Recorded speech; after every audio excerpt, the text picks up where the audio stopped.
Bom dia, ouvinte da Rádio Mundial. É um prazer estar aqui com você para mais uma conversa importante a respeito de nós mesmos. Nesse programa, a gente aprende a lidar com a gente, com as nossas emoções, com os nossos pensamentos, com a nossa mente, nos relacionarmos melhor conosco e lidarmos também melhor com as outras pessoas, nos relacionando melhor com as pessoas com quem nós convivemos à nossa volta. Bom, no programa de hoje, nosso tema é poder pessoal. Um tema pouco conhecido, não é todo mundo que conhece o assunto, mas é da maior importância. Agora, por que é tão importante? Porque se você não desenvolve seu poder pessoal, você não consegue assumir a direção da sua própria vida, você não consegue assumir a direção também, o governo da sua própria experiência interna, seus pensamentos, sentimentos, emoções, palavras, atitudes, e aí vive de uma forma em que você não obtém os resultados que você gostaria. Um outro problema com a falta de poder pessoal é que a gente fica muito influenciável.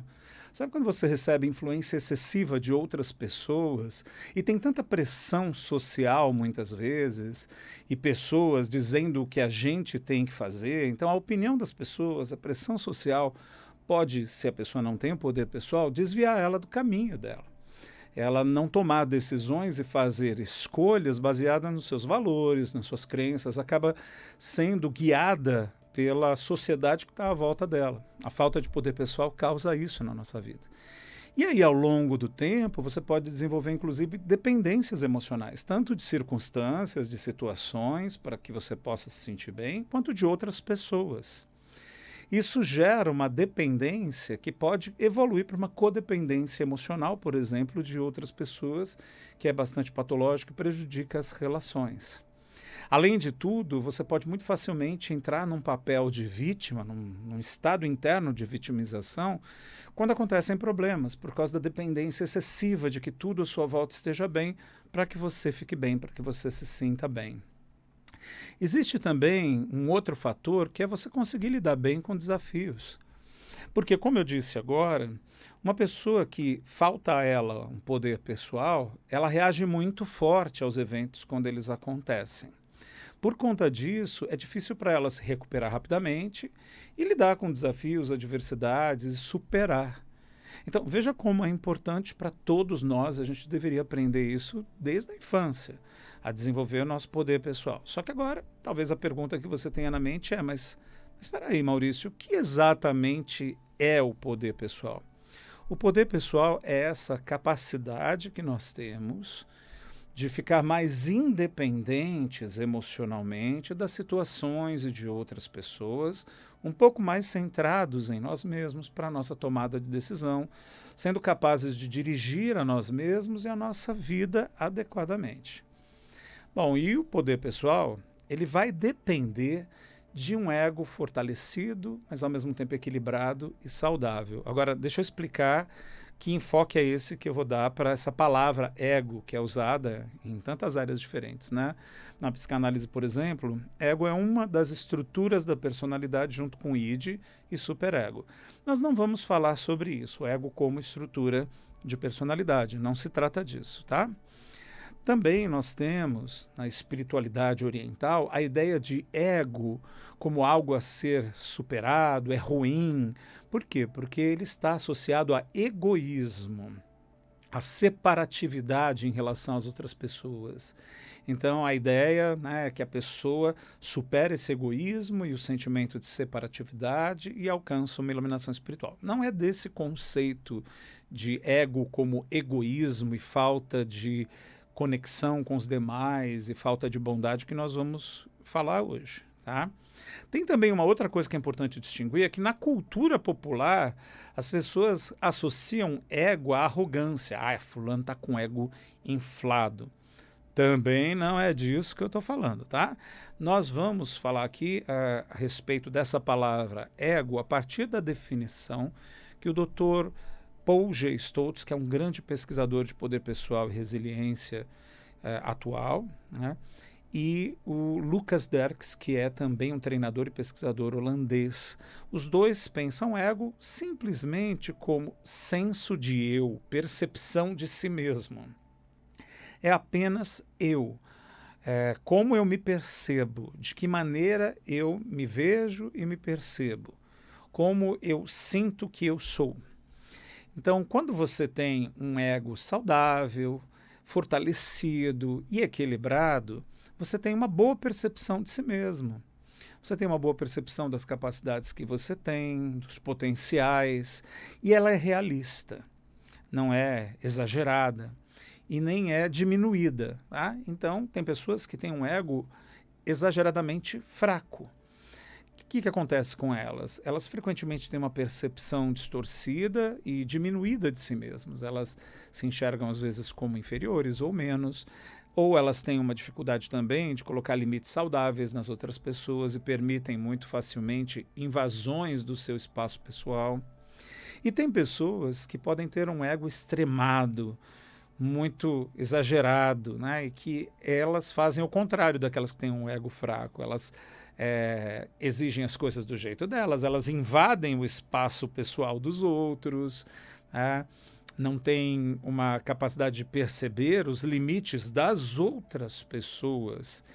E aí a gente tem estímulos que podem ter surgido na infância da pessoa, desde a infância, na verdade, para o desenvolvimento do ego ou enfraquecido ou do ego forte demais. Né? Para o ego enfraquecido, pode ser que, quando era criança, aprendeu e ouviu coisas do tipo: aqui os seus brinquedos são de todos os seus irmãos, ninguém aqui tem nada que é seu, hein? Aqui você está morando na minha casa, eu sou seu pai. Quando você tiver a sua casa, você faz suas coisas, você não tem nada. Então você começa a ajudar a criança a acreditar que ela, na verdade, não tem fronteiras ou limites.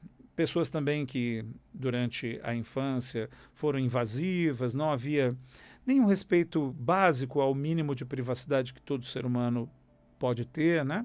Então essa criança começa a aprender a deixar os outros invadirem seu espaço, a acreditar que nada é dela, então ela não desenvolve nenhum senso natural e saudável de posse ou propriedade de objetos ou coisas para ela cuidar, né? Ela acaba permitindo que os outros sejam abusivos com ela e ela vai crescendo e desenvolvendo esse foco exagerado nos outros.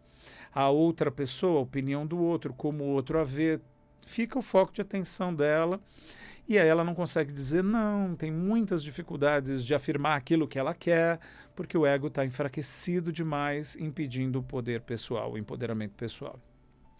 No outro lado do espectro, a gente tem o ego exageradamente forte, que é quando o indivíduo não aprendeu a lidar com contrariedades ou com limites, quando o indivíduo quer as coisas do jeito dele, de repente ele cresce achando que a vida tem que atendê-lo e aí acontece algum problema que sai fora da expectativa dele, ele fica nervoso, irritado, né, não aceita de jeito nenhum, pode querer fazer escândalo e falar que não é possível uma coisa dessa estar acontecendo, porque isso não podia acontecer de jeito nenhum. Pode invadir o espaço dos outros e achar que tem esse direito, pode querer ser autoritário, mandar nas outras pessoas. E aqui a gente tem um excesso de ego, né? Também o excesso de ego acaba com o poder pessoal do indivíduo. Pode parecer para você que está aqui comigo que, não, então esse cara tem um poder pessoal muito grande. De jeito nenhum. Porque quando acontece alguma adversidade, ou algum problema, ou quando alguma pessoa não atende às expectativas dele, essa pessoa perde o controle de si. Poder pessoal tem a ver com você ter um foco em você, um centramento em si mesmo, uma capacidade de dirigir, governar, né, gerenciar seus pensamentos, sentimentos, palavras e atitudes, uma independência das outras pessoas, um respeito aos seus limites e um respeito aos limites das outras pessoas também. Então perceba como, na verdade, aqui a gente precisa de um equilíbrio, né, de uma força de ego, no sentido da pessoa valorizar a si mesma, se perceber de uma forma positiva e realista, ser capaz de perceber as coisas que ela sabe fazer, as coisas que ela conhece bem, as capacidades que ela tem, né, os atributos positivos, mas também reconhecer aqueles atributos que ainda lhe faltam, os problemas, as dificuldades que ela enfrenta, né, os gaps de desenvolvimento, as falhas de desenvolvimento dela. Então a pessoa tem uma visão realista de si, nem se diminui, nem se engrandece. E aí ela consegue mais facilmente desenvolver o poder pessoal dela. Bom, dito isso, você já entendeu o que é o poder pessoal. Agora você deve estar se perguntando, mas espera aí, como é que eu faço para desenvolver isso? Né? Será que é natural? Será que a gente desenvolve isso desde a infância, de uma forma espontânea e natural?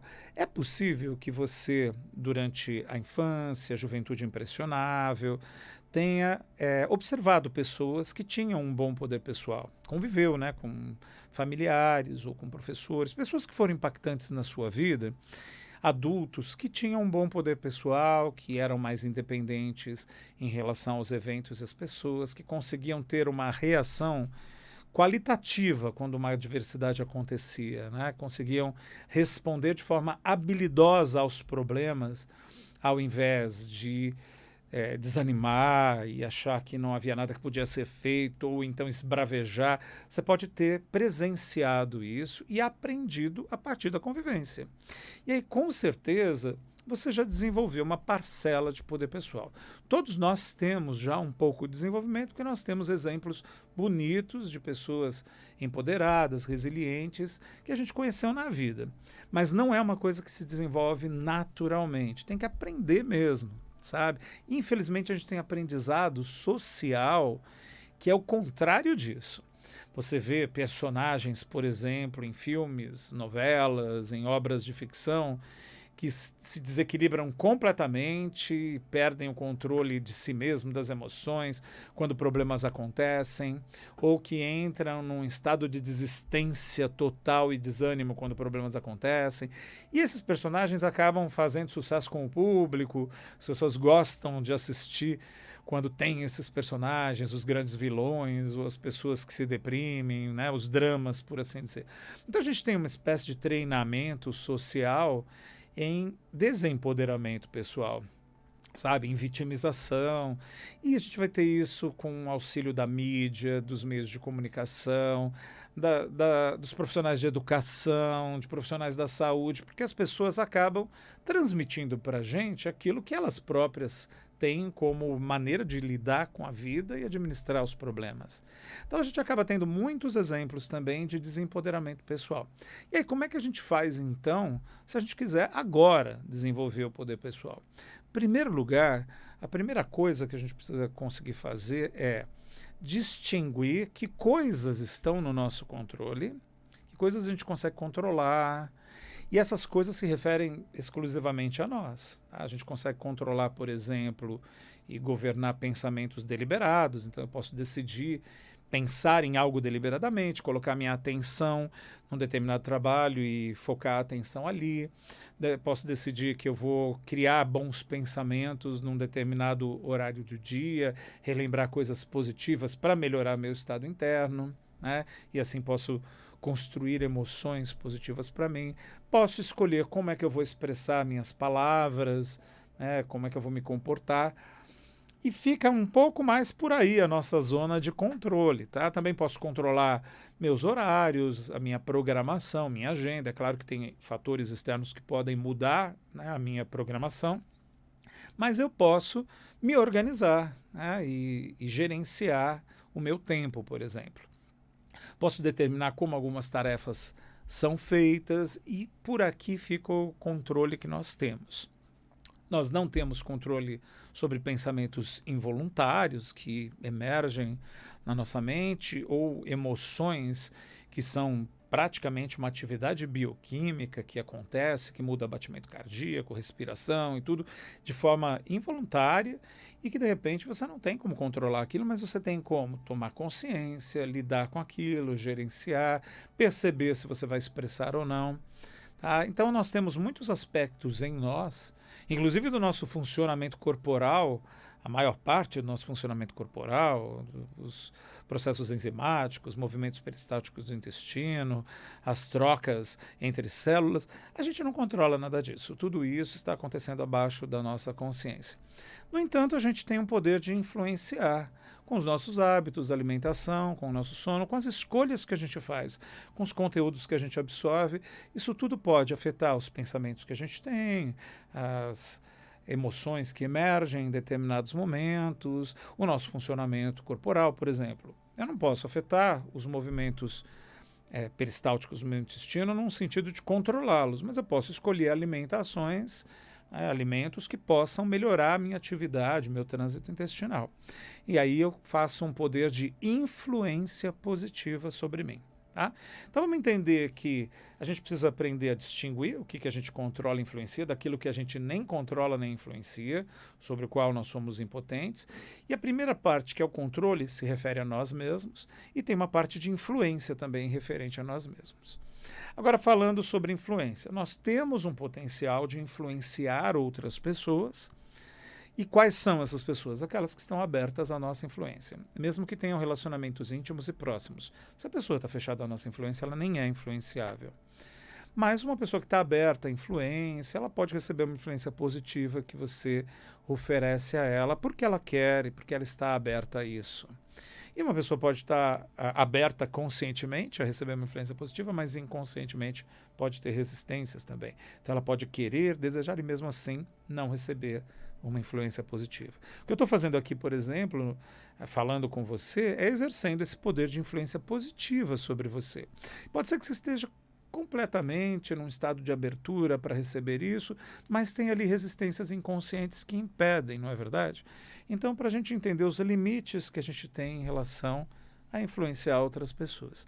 E todas as pessoas que não estão abertas à nossa influência, que é a maioria da população mundial, e os eventos macro, são parte daquilo que a gente poderia chamar de zona de impotência, aquilo que a gente não pode nem influenciar, nem controlar de forma alguma, e não vale a pena gastar nem um pingo de energia com isso, porque é um desgaste desnecessário. Por que esse reconhecimento e distinção entre o que a gente controla, influencia e nem controla nem influencia é importante? Porque o poder pessoal reside em você colocar exclusivamente a sua atenção naquilo que você pode controlar ou que você tem um potencial de influenciar. E abrir mão de ficar sofrendo por causa de coisas que estão completamente fora do seu controle e influência. Ok? Então esse é o primeiro passo. Um segundo passo é você desenvolver um ego que é forte, mas ele é equilibrado e saudável. Então, mudar alguns padrões de reação, alguns comportamentos que têm a ver com um ego ou exacerbado demais ou enfraquecido. Conseguindo ter uma percepção realista e mais positiva de si mesmo para poder lidar melhor com as situações no dia a dia. E assim desenvolver um senso de responsabilidade por si mesmo.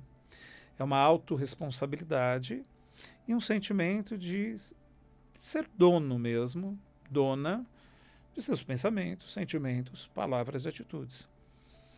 Não culpar ou responsabilizar as situações externas e as pessoas pela maneira como você está reagindo a elas. Tá?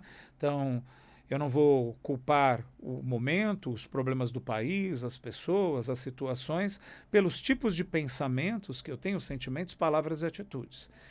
Porque se eu não controlo esses elementos externos, sou eu que crio significados, atribuo se é bom ou ruim, certo ou errado, gosto ou não gosto, para tudo que acontece ao meu redor. Então sou eu responsável pelos pensamentos, sentimentos, palavras e atitudes que deliberadamente eu mantenho na minha mente.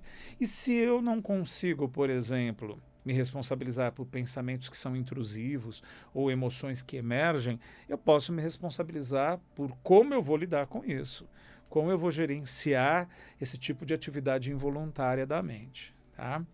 Então, a partir daí, eu tenho uma autorresponsabilidade saudável que me ajuda a não entrar num sentimento de vítima. Isso não tem a ver com o fato de que há pessoas que são vítimas reais de situações. Nós estamos falando de outra coisa, estamos falando de alguém que passa por desafios, problemas e adversidades e adota como uma maneira de enfrentamento o sentimento de vítima, que não ajuda você a enfrentar, que põe você num estado de impotência e você fica com ressentimento, com amargor e não consegue mudar algo para melhor na sua vida, naquela situação. Então não é útil para a gente adotar esse sentimento, essa postura. E mesmo que você passe por uma situação em que você é vítima realmente de uma condição, vale a pena conseguir se empoderar, apesar do ambiente não ter te dado poder, entende? Então, poder pessoal é mais independente do ambiente. Então, você se torna autorresponsável dessa parte que você pode ser responsável, que são seus pensamentos, sentimentos, palavras e atitudes, e você assume que são seus, ou seja, você assume um sentimento de posse saudável por essa zona que é uma zona de poder, que é você assumir que você tem controle e que tem influência sobre algumas coisas e colocar seu foco de atenção nisso. Tá? E aí você vai desenvolvendo o seu poder pessoal. Ah, mas é só isso? Não. A partir daí, quando você faz esse trabalho para mudar padrões de reação que são aprendidos lá no passado, aí você precisa treinar mesmo. Treinar esses novos padrões de autorresponsabilidade, de você conseguir ser mais independente de ambientes, de pessoas, poder ter posse e responsabilidade pelos pensamentos, sentimentos, palavras e atitudes. Você tem que treinar isso em contextos desafiantes. Ou seja, a gente cria umas simulações, experimenta dentro dessas simulações mentais como nós reagiríamos e vamos aprendendo um novo padrão de reação que é muito mais qualificado, que é muito mais apropriado para a gente poder viver melhor, né? E se você se dedica de verdade ao desenvolvimento do seu poder pessoal, o que é que muda na sua vida? De que maneira isso traz benefícios ou algo prático para você? Bom, o Dr. Paul G. Stoltz, que eu citei hoje, que é um grande pesquisador de resiliência, poder pessoal e que desenvolveu uma métrica para mostrar quanto as pessoas conseguem se recuperar rapidamente de problemas e recuperar seu poder pessoal, que é o QA, quociente de adversidade, um tipo de inteligência para lidar com problemas e com adversidades. Dr. Paul G. Stoltz, ele fez muitos treinamentos após pesquisas, avaliando estudos de metadados, anos dedicados, ele fez muitos treinamentos para desenvolver o poder pessoal das pessoas, a resiliência e aumentar a capacidade delas de lidar com adversidades e problemas e se recuperar rapidamente. Esses treinamentos foram criados com base em todos os estudos e pesquisas dele. Ele fez isso com pessoas de diversos continentes diferentes, justamente por causa desse trabalho de pesquisa de anos. E o que ele fazia? Um teste para verificar como que a pessoa chegava no treinamento, como ela lidava com situações, ele simulava uma série de situações desafiantes e fazia perguntas de como seria a reação dela naturalmente. E avaliava uma pontuação. Quando terminava esse treinamento, ele fazia um novo questionário, um novo teste e avaliava a melhoria, e realmente as pessoas tinham melhorado bastante. Só que as pessoas no final de um treinamento e tal têm a tendência de estar super empolgado. Melhorei, mudei minha vida. Então, o que ele fazia? Depois de 3 meses que tinha dado o treinamento, ele voltava a fazer o teste. E o que ele descobriu é que após 3 meses, a pessoa conseguia ter uma evolução, uma melhora de até 30%, que é muito. É uma grande melhora, é uma grande mudança. Então, se você se dedica ao desenvolvimento do seu poder pessoal, com certeza você consegue criar novos hábitos e consegue mudar a sua maneira de reagir aos eventos e consolidar isso a longo prazo. Isso não é maravilhoso? Vale muito a pena. Bom, nós estamos chegando ao final do nosso programa de hoje e eu queria dizer a você que se você gostou do nosso tema, tenho um curso online que é voltado para isso, em que você vai desenvolver seu poder pessoal, a resiliência, inclusive, com várias aulas, muito didático. E se você quiser participar desse curso, entre em contato comigo através do WhatsApp 11, né, que é São Paulo, 6261 8000. 6261 8000. Um beijo grande e até a próxima semana. Tchau. Você ouviu na Vibe Mundial o programa Poderosamente, com Maurício de Freitas.